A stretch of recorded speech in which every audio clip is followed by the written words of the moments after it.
할렐루야, 2026년 4월 10일 금요일 아침입니다. 성도들에게 찾아가는 말씀, 오늘은 사무엘하 20장의 말씀을 함께 묵상합니다. 예전에 신학교를 다닐 때 작은 찬양팀 동아리를 한 적이 있습니다.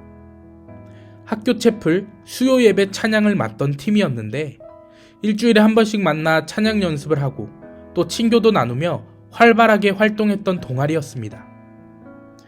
규모가 크지 않다 보니까 서로 엄청 친밀하게 지냈던 그런 좋은 기억이 있습니다. 그렇다 보니 일주일에 한 번 모이는 것 이상으로 자주 만나고 함께 시간을 보내는 일들이 많아졌습니다. 연습이 끝나도 바로 헤어지지 않고 이야기를 나누기도 하고 이유 없이 모여서 시간을 보낼 만큼 가까운 관계였습니다. 그런데 어느 날 그 관계 안에서 한 가지 문제가 생겼습니다. 관계의 문제였습니다.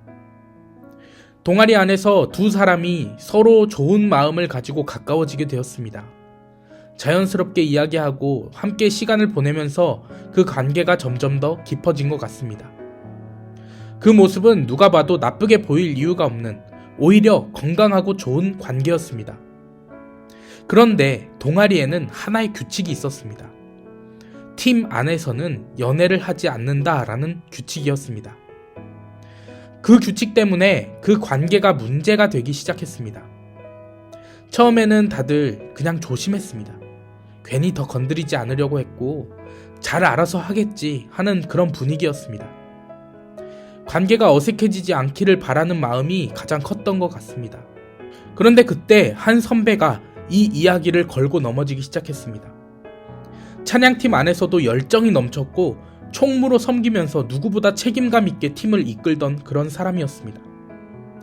그 선배는 이 상황을 그냥 넘기면 안 된다고 판단했던 것 같습니다.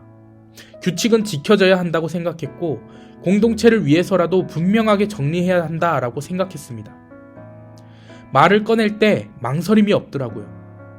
왜 이 관계가 문제가 되는지, 무엇이 잘못된 것인지 분명하게 그 커플에게 이야기했습니다.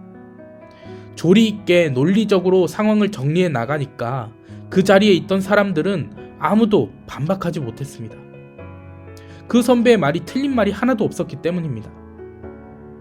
결국 그 말대로 상황이 정리가 되었습니다. 그 관계를 내려놓고 남을 것인지 아니면 동아리를 떠날 것인지 결정하라는 그런 선택이었습니다.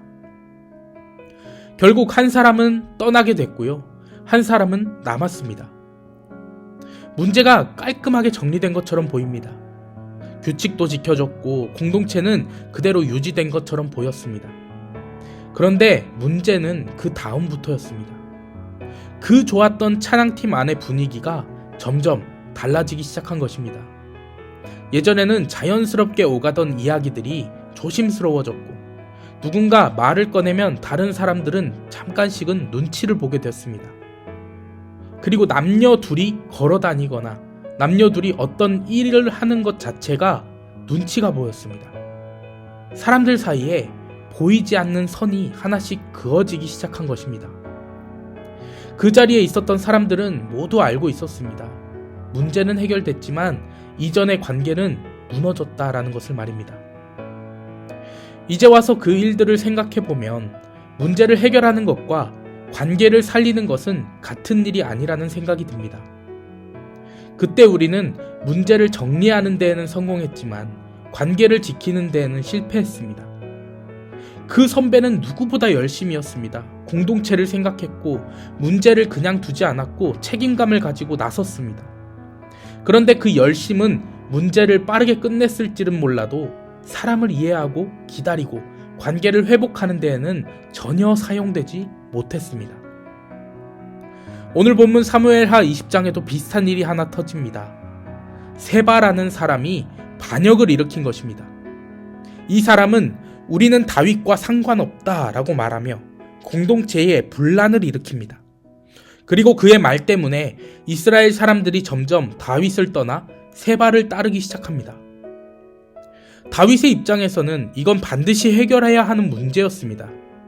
세바 개인의 문제가 아니라 공동체 전체를 무너뜨리는 문제였기 때문입니다. 그래서 다윗은 아마사를 보내 군대를 모으게 합니다. 질서를 다시 세우기 위해서 정상적인 방식으로 문제를 해결하려고 한 것입니다. 그런데 이상하게도 아마사가 늦어집니다. 5절의 말씀 함께 읽겠습니다. 아마사가 유다 사람을 모으러 가더니 왕이 정한 기일에 지체된지라. 성경은 이유를 자세히 설명하지 않습니다. 하지만 우리는 충분히 짐작할 수 있습니다. 이미 공동체는 흔들리고 있었고 아마사는 새롭게 세워진 리더였기 때문에 사람들을 모으는 일이 쉽지 않았을 것입니다. 어쨌든 중요한 것은 시간이 지체되고 있었다라는 것입니다. 그런데 그때 요압이 등장합니다. 요압은 이 상황을 그대로 두지 않습니다. 공동체가 흔들리고 있는데 기다릴 수 없다고 생각합니다. 그래서 직접 움직여서 아마사를 만나자마자 칼로 찔러 죽입니다. 그리고 군대를 장악하고 반역을 진압하러 나아갑니다. 결국 세바는 요압의 손에 죽고 반역은 끝이 납니다. 간단하지 않습니까? 모든 것이 해결된 것처럼 보입니다. 문제는 정리되었고 공동체는 다시 안정된 것처럼 보입니다. 그런데 그 과정을 조금만 더 자세히 들여다보면 그 과정 속에서 관계는 완전히 끊어졌다라는 것을 알 수 있습니다. 함께 문제를 풀어가야 할 사람이 그 자리에서 제거되어 버렸습니다. 요압의 열심으로 인해서 말입니다. 요압은 무책임한 사람이 아닙니다. 오히려 누구보다 열심인 사람입니다. 공동체를 지켜야 한다는 열심, 문제를 빨리 해결해야 한다는 열심, 지금 이 상황을 그냥 두면 안 된다는 열심이 그의 안에 가득했습니다. 그런데 그 열심이 어떤 선택으로 이어졌습니까? 아마사를 제거하는 선택으로 이어집니다. 그런데 왜 갑자기 아마사를 제거했을까요? 아마사는 요압의 자리를 대신한 사람이었습니다. 요압의 입장에서는 자신의 자리를 빼앗은 사람인 것입니다. 또 아마사는 늦었습니다. 요압은 그 지체를 위험으로 받아들인 것입니다. 그리고 요압은 원래 이런 방식으로 문제를 해결해온 사람이었습니다. 필요하다면 사람을 제거해서라도 문제를 정리하는 그런 사람이었습니다. 그래서 요압에게 아마사는 함께 가야 할 사람이 아니라 지금 당장 정리해야 할 대상으로 보였습니다. 결국 요압은 사람을 살리는 길이 아니라 문제를 빨리 끝내는 길을 선택합니다. 그의 뜻대로 문제는 바로 해결이 됩니다. 그리고 반역도 바로 끝이 납니다. 하지만 정작 남은 것은 아무것도 없었습니다. 즉, 요압의 열심이 공동체를 지킨 것이 아니라 오히려 공동체를 무너뜨리는 행동이 되었다라는 것입니다. 우리는 종종 열심히 하면 된다라고 생각합니다. 더 빨리, 더 책임감 있게 움직이면 된다라고 생각하죠. 그런데 그 열심이 사람을 향하지 않으면 그 열심은 공동체를 무너뜨리는 힘이 됩니다. 요압처럼 될 수 있다는 것입니다. 옳은 일을 한다고 생각하면서 사람을 다치게 할 수 있습니다. 그래서 우리는 멈춰서 지금 내가 하고 있는 이 열심이 사람을 살리는 방향인지, 관계를 세우는 방향인지, 하나님의 방식으로 흐르고 있는 이러한 방식인지를 늘 점검해 보아야 합니다. 오늘 이 아침 우리의 열심이 눈앞의 문제를 빨리 끝내는 데에만 머무르지 않기를 바랍니다.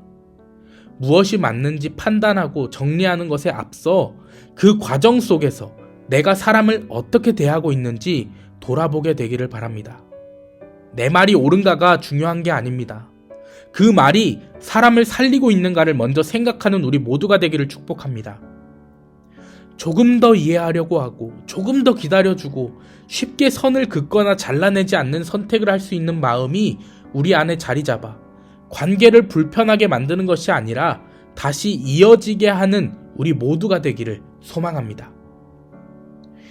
우리의 열심이 누군가를 밀어내는 힘이 아니라 다시 품어내는 힘이 되어 사람을 살리고 공동체를 세워가는 복의 통로가 되기를 주님의 이름으로 간절히 축원합니다. 아멘.